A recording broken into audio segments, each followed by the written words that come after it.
Good morning. Nagluluto ako ngayon ng pinakbet.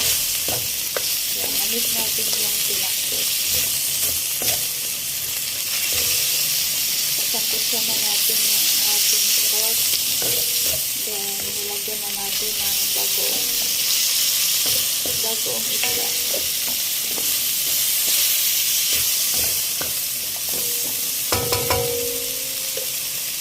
Palambutin lang natin muna yung squash. Ayan, nilagyan lang natin ng water. Then, palalambutin muna natin. Then, ilalagay na natin yung ating sitaw, talong, okra, at ampalaya.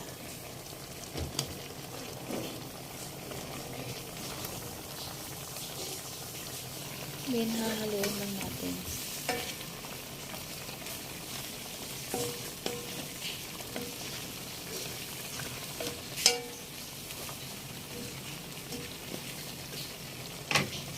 Then, takpan ulit yung lumambot, yung ibang gulay.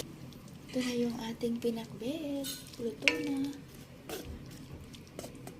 Ayan.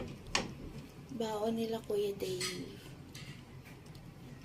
Thank you for watching. Bye!